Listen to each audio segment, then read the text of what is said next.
The bounty of fall awaits us. Join me as we explore the colors of the season. Coming up next.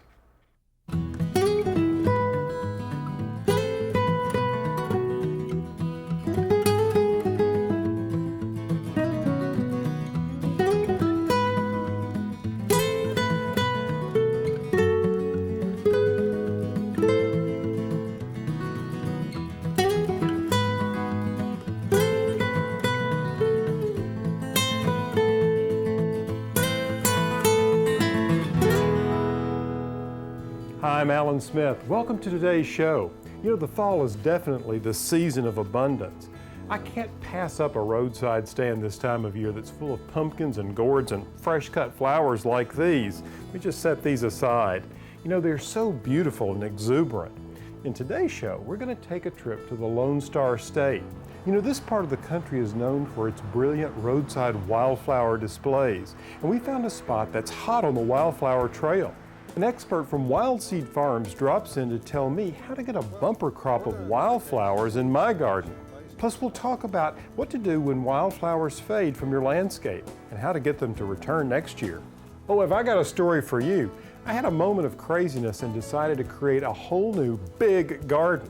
Well, with one, I think, very good goal in mind, to create it as environmentally friendly as possible. And in the meantime, produce some delicious vegetables and beautiful flowers. I'll take you out to the property for a look around and show you some of the building techniques that will give this space both a rustic and elegant feeling. And finally, a recipe that's straight out of the pages of history. Plant tips, viewer mail, and much more coming up right after this. Hi, welcome back. I'm Alan Smith. You know, from time to time we all need a change of pace. For some time now, I've been taping my show in my garden, and many of you have become familiar with that space. You see, it's a 100 by 150 foot lot that's divided into 9 different garden rooms with a circuit that runs all the way around it, around my, well, late 19th century cottage. The property is located in the heart of a historic neighborhood, and I have to say, the architecture around me is certainly inspiring.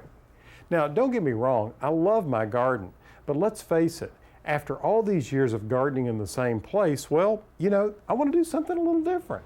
For years, I've yearned for a bigger palette on which to paint with plants. And let me tell you, I stumbled onto a piece of land that's prime for building a home and a garden that's much different than my city space. In the country, nestled above the bluff of a river, I carved out a few acres on which to build an environmentally friendly home and garden. Now, one of the things that makes me the most excited about this project is that it gives me an opportunity to learn and to teach from. All the gardens I've created over the years have been a platform for just that, learning and teaching. The other thing that's so exciting about it is this project is all green. I don't mean that it's going to be surrounded by lots of green foliage. I mean that we're going to be using environmentally friendly principles to pull it all together. To borrow a phrase from Lady Bird Johnson, it will sit gently on the land. So from time to time, I'll invite experts in to advise me on different aspects of this project. Right now, I want us to travel out to this new garden, just under construction, as we meet up with John Thomas of Wild Seed Farms in Fredericksburg, Texas. Well, John, what do you think? You think I might be able to grow some wildflowers up here? You've got a beautiful spot on this hill, and what I've seen so far, I don't think it's going to be a problem at all. Great. What will be the first thing we need to do? Well, we're going to make a seed selection based on what I've seen. This place ought to grow anything. You've got good drainage, you've got full sun. We're going to blend some seeds together, see which one work real good. And John, choosing wildflowers really isn't as simple as it appears because they come in a wide range of I guess, categories. You've got annuals and perennials, cool weather, warm weather, tall, short. What we're going to do here is experiment with a lot of different blends. First of all, I always say on anybody, let's just say a consumer, when they buy a package of wildflower seed, I'd rather for them to buy a blend, a mixture. Right. Let's look at 10 or 15, 20 of them and see what works on their soil profile. And I always say start small and build up. And once they determine what flowers will work on their part of the world or in their soil, then they're going to be able to determine, I like that one, now I'm going to spread that one over 10 acres. And that's what wildflowers are about. If you have a blend, you obviously have maybe 20 different species in this blend. Are there any tips on how do you identify the babies? Because when they come up, they are tiny and they all look the same. You know, that's a great observation. I get a lot of calls when people plant a blend like that and they call me back a month later and they say, John, I've got a lot of green things coming up. Now, which one of them are weeds or wildflowers, you know? My tip is before you plant the entire meadow, take a container. It could be a plastic pot. It doesn't make any difference how large it is. Put some potting soil in it and take a pinch of what you're going to plant out in the meadow. Plant it in that pot. Take it back home. Keep it wet. When the babies come up, that's what you're looking for in your meadow. You can do a match 1 for 1. There you go. Who doesn't love before and afters? We put John's ideas to work and, well, the results are up next. Plus a little later, a time-honored method for creating stone walls. Stay with us. Follow P. Allen Smith through 4 seasons of Living in the Garden Home, the latest title in his best-selling series of books, on sale now.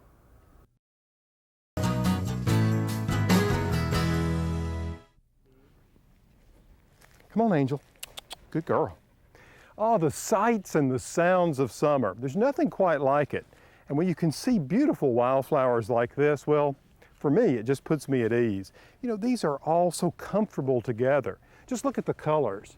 Blue, pale lavender, all punctuated with these little dots of yellow and orange.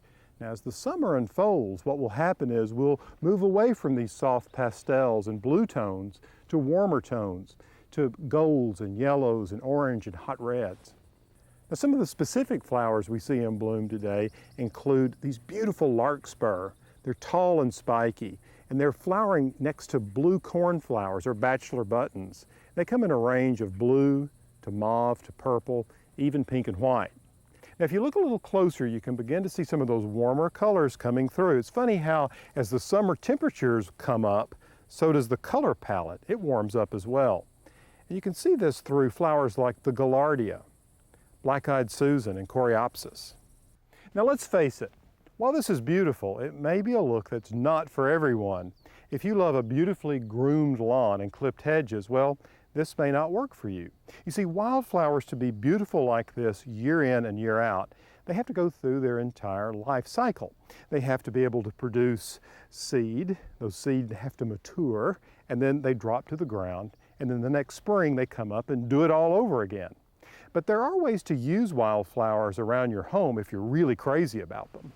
Let's stop by and visit with Carl Hunter, who's authored books on the subject of wildflowers and makes good use of them around his home. I like to tell people when they come to visit my yard, what's going on here is just an average city lot, but within a yard, if you pick all the different spots, shady spots and sunny spots and places that you can grow flowers, and there's a wide variety of areas that wildflowers will grow in, that a lot can be done just on a fairly small tract of land. So I like for people to know that when they come here. If you've got just little plots here and there that are fairly free of grass and weeds the size of card tables, you'd be surprised how many flowers you can grow in a little area like that, and pick a bouquet at least every other day or so and never miss them. Here in this garden, I've put all different kinds of flowers together for shade and sun, and I've put them in small groups so that you have lots of choices as to what you would like. For instance, Black-Eyed Susans and Coreopsis and many of these real common flowers are in every state in the Union. When you have a wildflower garden with 10 to 20 species in it, you're going to have color pretty much through the year, through the whole growing season at least. This is why people are going so strong for wildflowers. They're so carefree. Now, I want to go back to a point I made earlier. You see, it's all about life cycles and recognizing them. If you want this sort of beauty to persist year after year, you have to recognize the life cycle of the plant. This larkspur is completely finished with its flowering, but you can see all of these pods, and each one is packed full of seed. Allowed to mature, they drop to the ground. Next year, we'll have another drift equally beautiful. Hey, if you think those wildflowers are something, wait until you see this. The story behind these incredible stone walls next. And a little later, a recipe that will take you back in time. You know, I always enjoy getting feedback and viewer mail from you at PAllenSmith.com. And today's question comes from Meredith in Michigan. She writes, Alan, I saw your show the other day where you were showcasing one of those enormous pumpkins. How can I grow one of these? Well, Meredith, it's really no small job, but there's some tips that can help you along the way. I've had the opportunity to visit several giant pumpkin farms over the years. So here's what I learned about what goes into producing one of these whoppers. Tom Borchert has been growing giant pumpkins for over 20 years and has developed quite a reputation for producing some record-breaking heavyweights. So Tom, what do you think something like this weighs? Well, I'm hoping it'll do 600 now, and if it's got 8 or 10 days to go, they usually go 8 to 10 pounds a day, so it could hit 700 by Half Moon Bay time. 8 to 10 pounds a day. My gosh, it's a whopper. These things right in this area here around the stem they're normally 8-10 inches thick. I mean, this is really impressive, Tom, but do you think you'll grow a larger one? One day I'll hit 1,000 pounds. Great. I keep trying till I do. And each year they get a little larger. Yeah, most of the time, yeah. Each year they increase a little. Right. So I'll get there. Well, there you have it, Meredith. Now, if you want to try growing some of those average-sized ones or even decorating some of them, just check out my website for tips, PAllenSmith.com. Now, coming up, a sweet treat that could have been something early Americans enjoyed. The recipe coming up. Earlier in the show, you met John Thomas of Wild Seed Farms in Fredericksburg, Texas. Well, after our visit at my new garden, John invited us down to the farm to look around. It's a beautiful place and a must-stop location for those following the Wildflower Trail every year. Well, during our trip, we couldn't help but check out this unique dining experience. Get ready to step back into time. I'm making the pie crust for our peach cobbler. We just lay it right down in the Dutch oven. And the trick is get the sides to stand up for Sue to pour in the goody peaches. I put half a pound of butter in my pan and I'm gonna melt it over the fire to start the insides to my peach cobbler.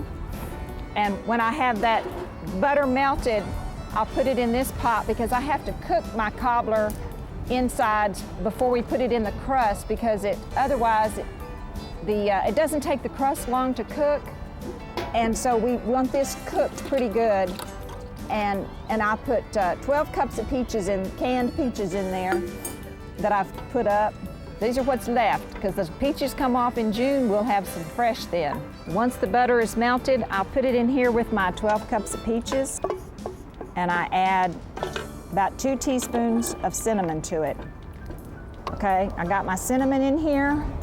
Then I have to put in 2 cups of brown sugar, and then I need 2 cups of white sugar. I have to put this on the fire and let it cook until it starts bubbling. So it has to stay on the fire about 10 or 15 minutes and be bubbling really good. After we get it to set up on the sides a little bit, and we will to have the peaches to be put in there, I take my little top of dough and I roll it out, and I'm going to cut it in strips. And when Sue gets through with the peaches cooking, well, I will lace the top of my peach cobbler. I think my peaches are ready. Oh, Sue's saying that our peaches are ready to go into the pot. Now we'll lace it, make it pretty. Then after I put the lace on it, we'll top it with some more brown sugar. We're gonna put the lid on it, and Jim's gonna take it over and put it on the coals. There you go. Let's see if we can't get somebody out here to eat it. If you want some cobbler now, you better come and get it. Or we're gonna throw it all out. Well, that's all the time we have for today's show. I hope you enjoyed it as much as I did, and I hope you'll stay tuned and track the progress on our new construction project. Until next time, from the garden, I'm Alan Smith.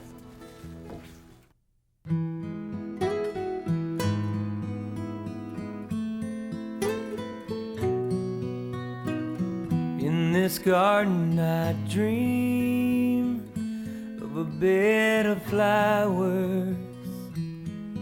Bluebirds sing of the beauty all around us.